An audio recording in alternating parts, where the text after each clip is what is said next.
Antes de iniciarmos, já se inscreva no canal, deixe seu like, comente e compartilhe nossos vídeos. Assim você ajuda o canal a continuar crescendo e chegando a cada dia mais longe. Tenham bons sustos. Meu nome é Dr. Elias. Sou médico legista há 17 anos. Para mim, a morte é uma equação que precisa ser resolvida com um bisturi, uma serra e um microscópio. Trabalho no IML de uma capital nordestina. A rotina é brutal. Brigas de trânsito, acidentes, overdose. Mas nada, absolutamente nada, me preparou para o que encontrei no caso 44C. Era madrugada, 03h50 da manhã. O plantão estava tranquilo, o que é sempre um mau presságio. A sala de autópsia é fria, revestida de azulejos brancos. O silêncio só é quebrado pelo zumbido constante da ventilação e pelo gotejar monótono da torneira de aço inoxidável. O cheiro é uma mistura química de formalina, cloro e o doce ranço da decomposição inicial. O paciente 44C era um homem de 40 anos, encontrado em casa, sentado na poltrona da sala, completamente vestido. A família alegou morte súbita. O laudo preliminar da emergência indicava parada cardíaca sem causa aparente. Pedi para colocarem o corpo na mesa de aço inoxidável. O homem estava estranhamente intacto, sem marcas de luta, sem hematomas, sem sinais de trauma externo. Sua pele estava fria, mas não excessivamente pálida. O que me chamou a atenção, porém, foi a rigidez. O rigor mortis era extremo, como se os músculos tivessem se solidificado em pânico. E o olhar. Os olhos dele estavam abertos, arregalados, fixos num ponto no teto. Não era o olhar vazio comum da morte. Era um olhar de terror absoluto, cristalizado. Vamos lá, 44C. Me conte o que te matou, murmurei para o corpo. Comecei o protocolo. A incisão em IG. O bisturi desliza da ponta do ombro até o externo e depois desce pelo abdômen.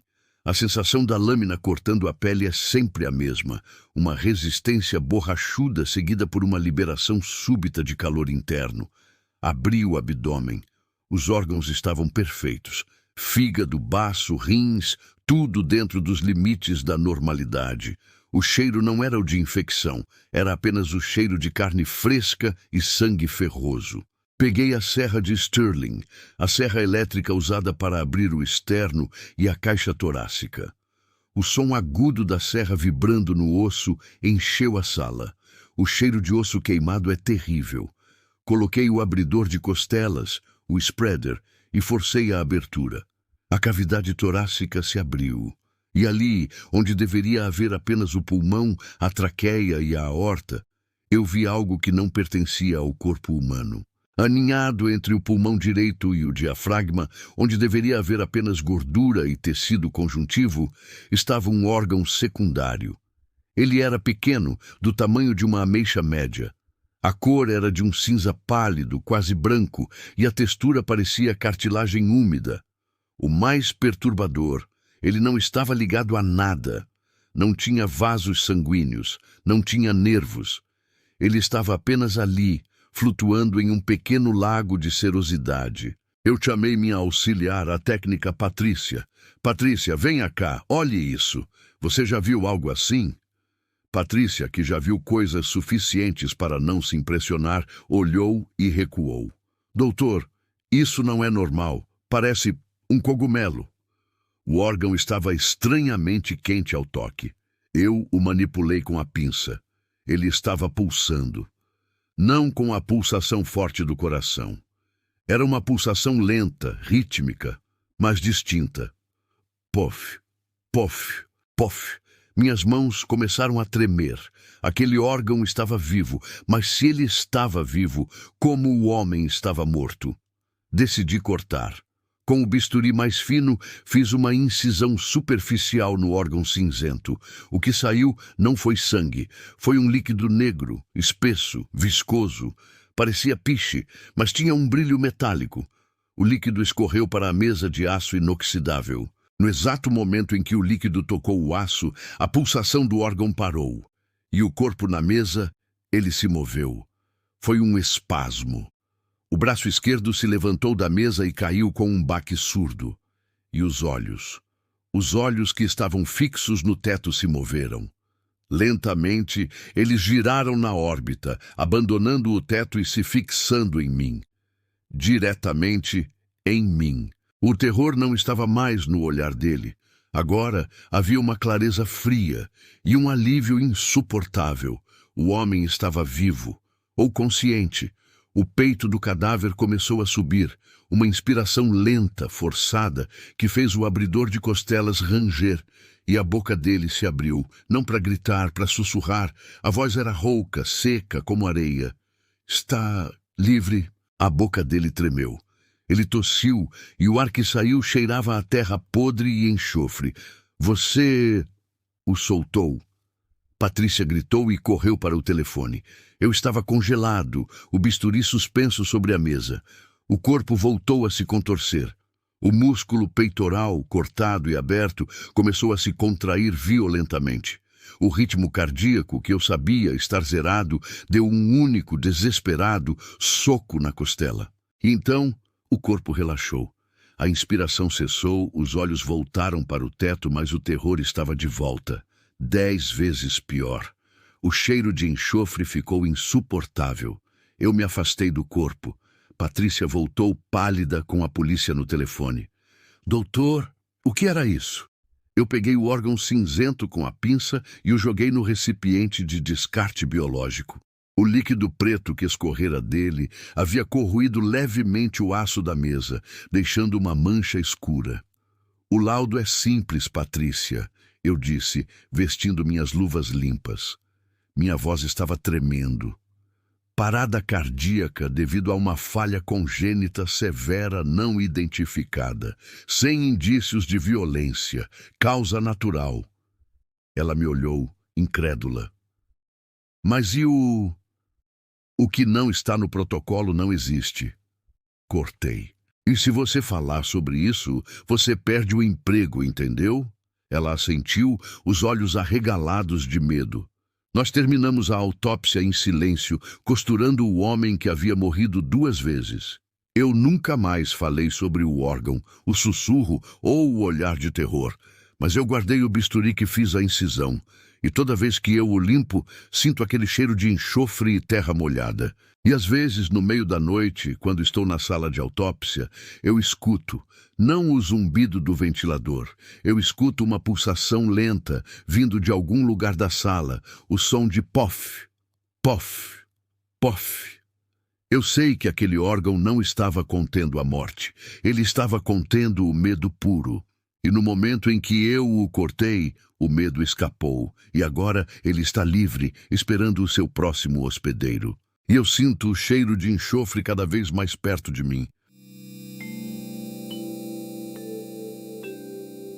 Eu sou o Dr. Gabriel, médico legista há 10 anos no Instituto Médico Legal, IML. Para a maioria das pessoas, eu sou o sujeito frio que fatia os mortos. E é verdade. Eu me blindei contra o drama, me acostumei ao cheiro de fenol e ao som da serra de ossos. Meu único interesse é a verdade biológica. Mas o que aconteceu com o caso Alpha 7, na madrugada passada, não tinha biologia. Tinha geometria e medo puro. O corpo era de uma jovem, 20 e poucos anos, encontrada à beira de um riacho em um vilarejo abandonado. Foi trazida para a minha mesa de autópsia por volta das 02h40. A sala estava fria. O ar-condicionado forçava a ventilação para tentar expulsar o doce e enjoativo odor da morte. A garota, que eu chamei de a noiva adormecida, era estranha. Estava vestida com um vestido de linho branco simples, mas limpo. Não havia sinais de luta ou violência sexual. O cabelo estava penteado. E ela estava perfeitamente preservada. Estava fria, com temperatura abaixo da média cadavérica, mas o rigor mortis era inexistente. O corpo dela era macio e flexível, como o de alguém que acabou de dormir. E o mais impossível, não havia manchas de hipóstase, livor mortis. O sangue, se existia, não estava coagulando. Comecei o exame externo, e foi ali que o mistério se aprofundou. Em sua pele havia marcas. Não eram tatuagens nem cicatrizes superficiais. Eram incisões delicadas, como a arte da escarificação, mas a tinta parecia ter sido colocada diretamente na camada muscular e formavam símbolos. Na clavícula, no tornozelo e no pulso esquerdo havia um padrão geométrico repetido. Linhas retas e angulares, que não pertenciam a nenhum alfabeto conhecido. Pareciam diagramas, fórmulas. "Patrícia, prepare o material", eu disse à minha auxiliar. "Vamos abrir a caixa forte." Fiz a incisão em Guion. O bisturi fez o corte na pele, mas a resistência era diferente. A pele estava fina, quase como papel de seda. Quando fiz a incisão abdominal, não houve o sangramento de rotina. Houve um som sutil, baixo, como o de grãos de areia deslizando sobre o metal. Franzi a testa. O que havia no subcutâneo? Peguei a serra de arco, o que faz menos ruído que a serra de Stirling. Abri o externo. O cheiro de osso queimado foi rapidamente dominado por um aroma novo, que me fez vacilar. Cheirava a ozônio, pedra seca e algo levemente floral, como jasmim murcho. Abri o peito com o abridor de costelas e olhei para dentro. Meu coração falhou uma batida. Patrícia soltou um suspiro abafado. A caixa torácica estava praticamente vazia. Não havia pulmões inchados de sangue. Não havia coração pulsando nem parado. Não havia traqueia, esôfago ou grandes vasos. Onde deveriam estar os órgãos vitais, havia apenas uma areia preta, fina, reluzente. Parecia pó de obsidiana, ou talvez limalha de ferro incrivelmente fina, mas ela cintilava sob a luz do teto, como se fosse feita de estrelas moídas. E a areia estava se movendo. Lentamente, dentro da cavidade fria do corpo, a areia preta estava escoando.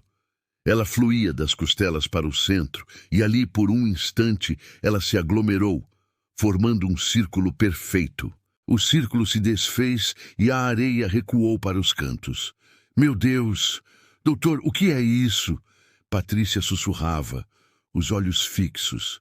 Eu respirei fundo, forçando a voz a sair calma, profissional. É um preenchimento, algum tipo de material. Vamos coletar uma amostra." Peguei o pequeno recipiente de vidro. Com a pinça, tentei alcançar a areia. No momento em que a ponta da pinça tocou o pó preto, a areia reagiu. Ela se afastou do metal como se tivesse sido eletrocutada e formou uma figura. Por um segundo aterrorizante, ela se moldou na forma de um globo ocular perfeitamente esférico que me encarou do fundo da caixa torácica vazia. O pânico gelado atingiu minha garganta. Eu larguei o recipiente. O corpo adormecido da noiva reagiu. A boca dela se abriu num movimento lento e doloroso. Não veio som, não veio grito. Veio um sopro de ar frio que cheirava a poeira do tempo e a flores secas. O sopro atingiu meu rosto, e então o corpo começou a se desintegrar. Não em carne podre, mas em poeira. A pele ficou translúcida, a carne murchou para dentro, e o que restou foi apenas o esqueleto, que tombou na mesa de aço com um ruído seco. E toda a areia preta, o pó de obsidiana que preenchia o peito, escoou pela mesa e pingou no chão, sumindo pelo ralo. Em menos de 30 segundos, a garota havia desaparecido, restando apenas ossos limpos, um vestido vazio e uma poça de areia fina no piso. Patrícia estava chorando em posição fetal no canto da sala. Eu estava paralisado. O laudo oficial que entreguei na manhã seguinte foi um exercício de mentira profissional. Falha de múltiplos órgãos. Causa desconhecida. Rápida deterioração pós-morte. Mas eu guardei algo. Quando o corpo da garota se desfez, um pequeno tufo daquela areia preta ficou preso na bainha da minha luva. Eu o separei, guardando-o num pequeno envelope selado de papel de filtro, escondido na parte mais funda do meu armário. Às vezes, eu tiro o envelope. A areia está fria, e quando eu a espalho na minha mesa, ela não fica inerte. Ela tenta se mover. Lentamente, como um inseto sob a pele, o pó se arrasta e forma os mesmos símbolos angulares que estavam gravados na clavícula da noiva adormecida. Eu sei que aquela garota era um papiro, um mapa, e a areia era o conhecimento. Um conhecimento tão antigo e macabro que a carne não aguentou contê-lo. Eu sinto o cheiro de ozônio cada vez que olho para as minhas mãos. E tenho a sensação de que a qualquer momento o peso daquela areia vai ficar muito forte. E a escrita vai começar a se formar não mais na pele dos outros, mas na minha. E a minha próxima autópsia serei eu mesmo na mesa. Meu nome é Dr. César. Sou patologista forense há 20 anos. O IML é o meu escritório. A serra de ossos é a minha caneta e os mortos são os meus livros. Eu leio a história final de cada um. A maioria das histórias é triste, violenta, mas biologicamente óbvia. O coração para, o cérebro apaga, a química assume. Mas o que aconteceu na sala 3, durante o plantão da tempestade de novembro, reescreveu tudo o que eu aprendi na faculdade de medicina. Eram 03h15 da manhã. A chuva batia nas janelas altas do necrotério como se quisesse entrar. O trovão fazia as luzes fluorescentes piscarem, criando sombras dançantes sobre as mesas de aço. O corpo chegou com a etiqueta de Indigente 09. Um homem caucasiano, cerca de 50 anos, encontrado em um túnel de metrô abandonado. A polícia disse que ele estava em pé, rígido como uma estátua, olhando para a parede, mas clinicamente morto há pelo menos 24 horas. Coloquei-o na mesa. O primeiro detalhe que me incomodou foi a temperatura. O corpo não estava frio. Ele estava na temperatura ambiente, mas emanava um calor residual no centro do tórax, como se tivesse engolido uma brasa antes de morrer. Comecei o exame externo, sem livor mortis, as manchas roxas onde o sangue se acumula. Sem rigor mortis, a rigidez cadavérica. Os membros estavam flácidos, moles, como se ele estivesse apenas dormindo sob anestesia profunda. Vamos ver o que você esconde, 09. Murmurei, ligando o gravador de voz. Peguei o bisturi no 24. Fiz a incisão mentoniana, descendo até o externo e abrindo o iete clássico sobre o abdômen. A pele se abriu com um som de velcro rasgando. Não sangrou. O tecido subcutâneo estava seco, amarelo e seco, como pergaminho velho. Não havia sangue, nem soro, nem linfa, apenas carne seca. Desidratação extrema, pensei, mas a pele estava elástica. Não fazia sentido. Peguei a serra elétrica para abrir a caixa torácica. O zumbido agudo da serra encheu a sala vazia. Cortei as costelas. O cheiro de osso queimado subiu, misturado com outro odor. Cheiro de incenso, mirra e sândalo. Um cheiro litúrgico, sagrado e antigo, saindo de dentro de um cadáver sujo. Retirei o plastrão, a tampa do peito. Foi quando a pinça escorregou da minha mão e caiu no chão com estrépito. A cavidade torácica estava vazia de órgãos normais. Não havia pulmões, não havia coração. No lugar deles, preenchendo o espaço vazio, havia um ninho. Um emaranhado complexo de raízes negras, finas e pulsantes que se conectavam à coluna vertebral. E no centro desse emaranhado, sustentado pelas raízes, havia um objeto. Não era um órgão biológico, era uma pedra negra, polida, do tamanho de um punho fechado, e a pedra estava batendo. Tum, tum, tum.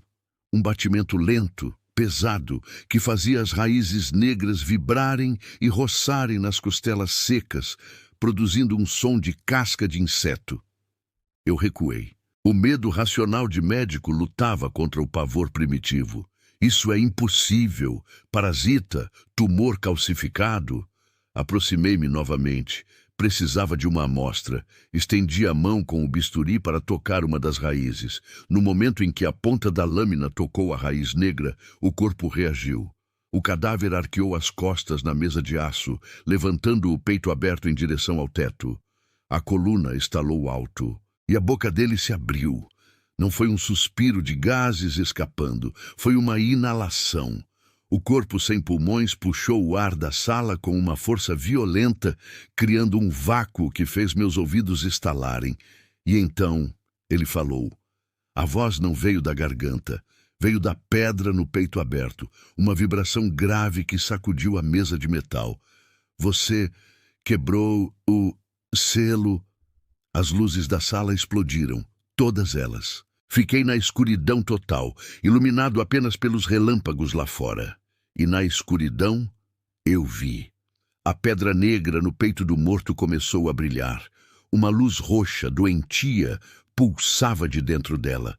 As raízes negras começaram a se soltar da coluna e a se esticar para fora do corpo como tentáculos, tateando o ar, procurando calor, procurando vida. Senti algo roçar no meu avental. Uma das raízes. Ela era fria e pegajosa. Eu gritei e golpeei o ar com o bisturi. Cortei a raiz. O cadáver soltou um uivo, um som estridente de 1000 apitos soando ao mesmo tempo. O corpo se sentou na mesa. Com o peito aberto, as costelas cerradas abertas como as mandíbulas de um predador e a pedra roxa brilhando no centro. Ele virou a cabeça para mim. Os olhos, antes fechados, abriram-se. Não havia globos oculares. Havia apenas a mesma luz roxa vazando pelas órbitas vazias. Eu corri. Corri como um animal acuado. Abri a porta do IML com o ombro, corri pelo corredor, passei pela recepção gritando para o vigia e só parei na rua, debaixo da chuva torrencial. A polícia entrou lá armados. Quando voltaram, disseram que eu tinha tido um surto psicótico. Disseram que encontraram o corpo do indigente na mesa, morto, vazio. Segundo o relatório oficial, o cadáver tinha sido eviscerado por animais antes de ser encontrado. O que era mentira, eu mesmo abri o corpo. Disseram que não havia pedra, não havia raízes, mas eu sei a verdade. Eu fui demitido. Estresse pós-traumático, disseram. Mas eu guardei o bisturi, aquele que usei para cortar a raiz. A lâmina, que era de aço cirúrgico inoxidável, enferrujou em questão de horas. E a ferrugem não é vermelha, é preta, e às vezes, à noite, eu sinto uma dor no peito, uma pulsação estranha, fora de ritmo, e quando eu tuço, minha saliva tem gosto de incenso e terra velha. Eu acho que, quando cortei aquela raiz, algo entrou em mim. E está crescendo. Eu sinto as raízes se espalhando pelas minhas costelas, esperando o momento de florescer. Meu nome é Dr. Hélio. Sou patologista forense do IML Central há 22 anos. Já vi corpos carbonizados, afogados, desmembrados. A carne humana é frágil e a morte é geralmente um processo sujo e triste, mas biologicamente explicável.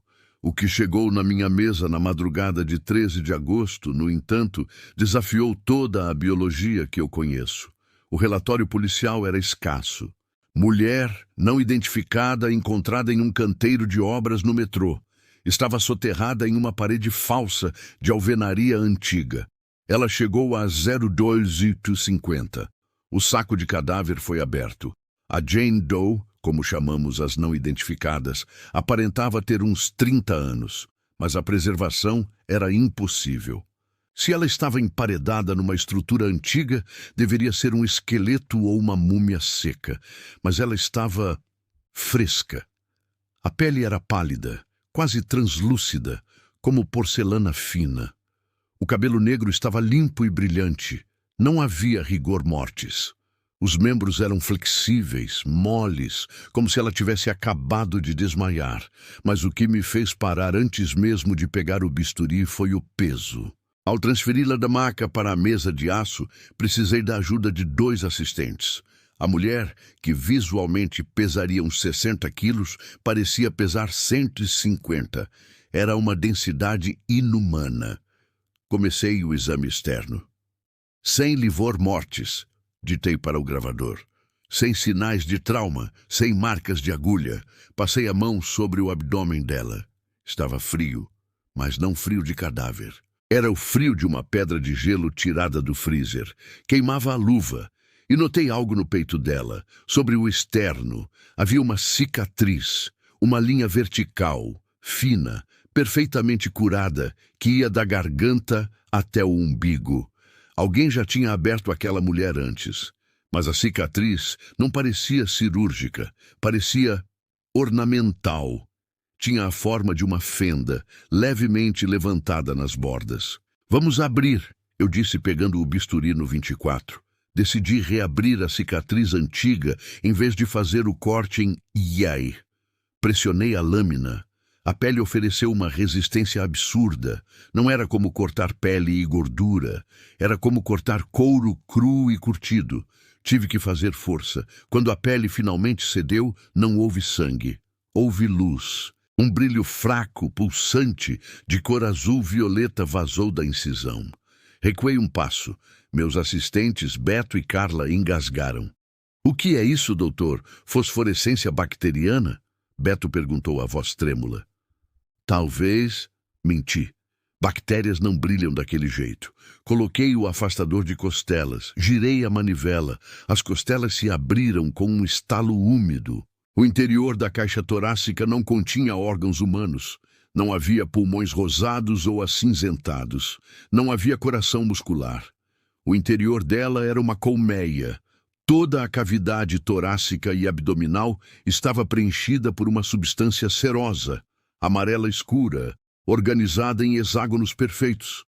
Um favo imenso e complexo substituía a anatomia dela, e dentro dos alvéolos desse favo não havia mel. Havia um líquido viscoso, azul-violeta, que pulsava em uníssono. E o cheiro... O cheiro que subiu da mesa não era podre, era doce, doce demais. Cheirava a almíscar, orquídeas podres e formol. Um perfume embriagante que me fez ficar tonto instantaneamente. Doutor, olhe. Carla apontou para o centro do peito. Onde deveria estar o coração, havia um casulo. Um casulo feito de fios de seda negra pulsando ritmicamente. Tum, tum, tum. Está vivo, sussurrei. Peguei uma pinça longa. Eu precisava coletar uma amostra daquele casulo. Aproximei a ponta de metal. No momento em que a pinça tocou a seda negra, o corpo reagiu. A mulher na mesa arqueou as costas violentamente, levantando-se da mesa de aço. A coluna estalou. A boca dela se escancarou. Eu esperava um grito, mas o que saiu foi um zumbido. O som de milhões de asas batendo ao mesmo tempo, um enxame furioso vindo de dentro da garganta dela. O casulo no peito se rasgou. De dentro dele não saiu um órgão, saiu uma mão pequena, enrugada, cinza, com 6 dedos, e depois um braço, e depois uma cabeça minúscula, humanoide, mas com olhos facetados de inseto. Uma criatura estava nascendo de dentro do coração dela. Saiam! Saiam agora! Gritei, empurrando Beto para a porta. As luzes do IML piscaram e estouraram. Ficamos na penumbra da luz de emergência. Eu vi a mulher na mesa virar o rosto para mim. Os olhos dela, antes fechados, abriram-se. Eram totalmente pretos. Líquido preto escorreu como lágrimas. O hospedeiro está pronto. A voz não era dela. Era a vibração do zumbido modulando palavras. A criatura que saía do peito dela esticou os braços em minha direção. Ela era rápida. Eu corri. Tranquei a porta da sala de autópsia por fora. Através do vidro reforçado da porta, eu e meus assistentes olhamos. O corpo da mulher começou a derreter. A carne se liquefez em uma poça daquele líquido azul brilhante. E a criatura cresceu, alimentando-se do líquido, até ficar do tamanho de um cão grande, batendo nas paredes de azulejo, procurando uma saída. Acionamos o protocolo de risco biológico nível 4, o sistema de incineração de emergência. A sala foi inundada com gás e depois com fogo. Nós vimos a coisa queimar, ela gritou. Um grito que parecia uma transmissão de rádio distorcida. O relatório oficial diz que houve um vazamento de gás e o corpo foi destruído no incêndio acidental. O caso foi arquivado como indigente. Mas eu guardei as luvas que eu usava, na ponta dos dedos da minha luva direita, onde toquei a pele dela. Há uma mancha amarela, cerosa. E às vezes, quando está muito silêncio em casa, eu ouço um zumbido baixo, vindo de dentro do armário onde guardei as luvas. E sinto uma coceira no meu peito, bem em cima do coração. Eu tirei um raio-x de mim mesmo ontem. No meu pulmão esquerdo, há uma sombra pequena, hexagonal. Eu acho que o pó daquele favo, eu acho que eu inalei.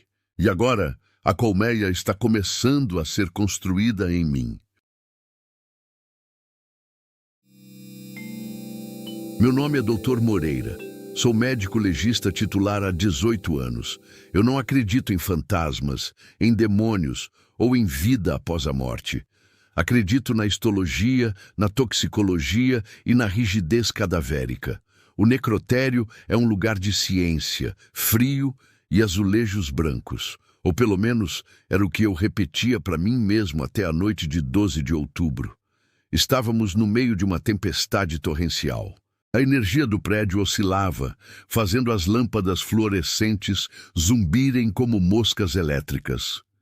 Meu assistente Carlos tinha ido buscar café e eu estava sozinho na sala de necrópsia número 2.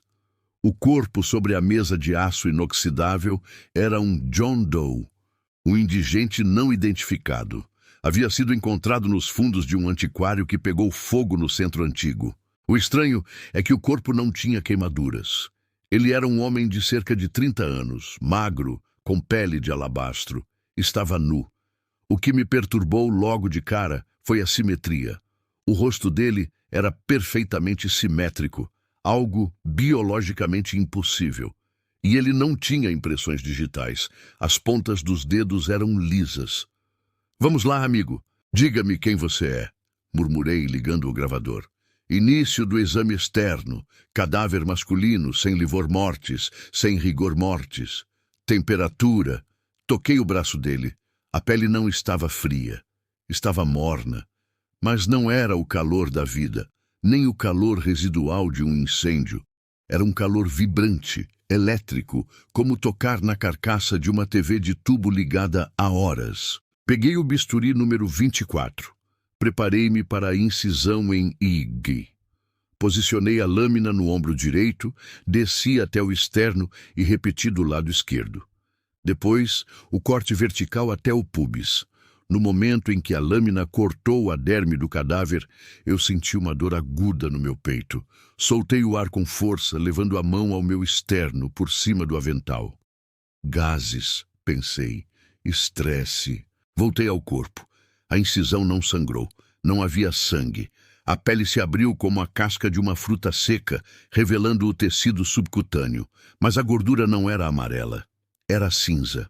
Um cinza metálico, fibroso. Peguei o costótomo, o alicate para cortar costelas.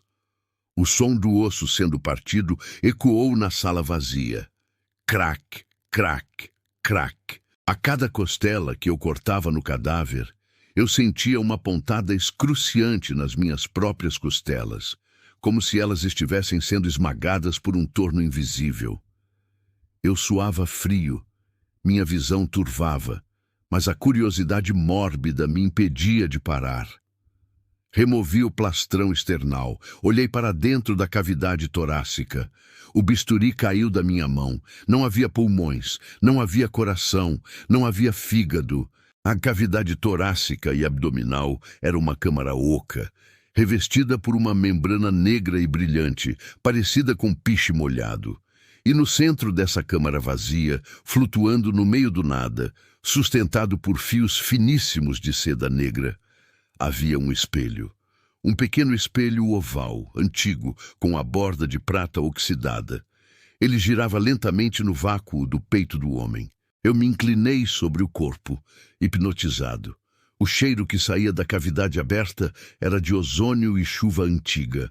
Olhei para o espelho dentro do peito dele.